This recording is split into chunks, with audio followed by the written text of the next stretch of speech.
নবপর্ণার রান্নাঘরে সবাইকে স্বাগত। আজ আমি বানাবো অত্যন্ত জনপ্রিয় সাউথ ইন্ডিয়ান রেসিপি ধোসা।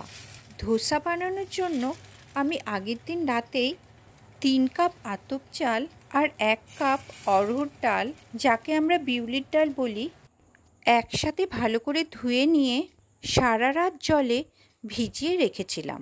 অন্যদিকে কয়েকদিন আগেই আমি মেথি ভিজিয়ে রেখে দিয়েছিলাম, ফলে তার স্প্রাউট বেরিয়ে গিয়েছিল।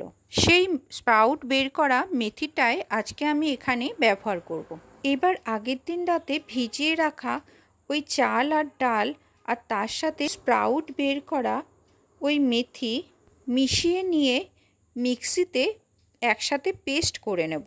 মিক্সিতে পেস্ট করার সময় জল পরিমাণ মতো দিতে হবে, যাতে এই চাল ডালের পেস্ট খুব বেশি পাতলা না হয়ে যায়, আবার খুব বেশি ঘনও হওয়া চলবে না।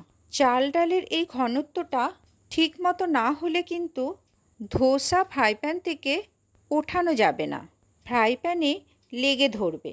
এবার গ্যাসে ফ্রাই প্যান বসিয়ে গরম করে নিতে হবে।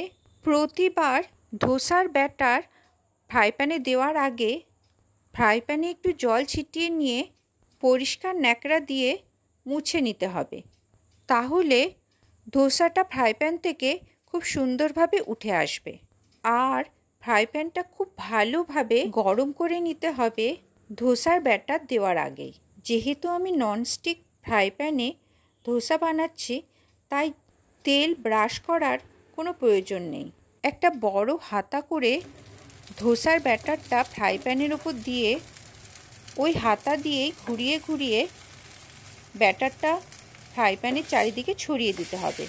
খুব পাতলা একটা লেয়ার তৈরি করে দিতে হবে ধোসার ব্যাটারের। গ্যাসের আঁচ মাঝারিতে রেখে এই রান্নাটা করতে হবে। এক সাইডটা ভালো করে ভাজা হলে উল্টে দিয়ে অন্য পিঠটা ভাজার জন্য দিয়ে দেব, তবে বেশিক্ষণ টাইম রাখবো না। এবার তুলে নিতে হবে। এখানে দেখুন এইভাবে ধোসাগুলো তৈরি হয়ে যাবে।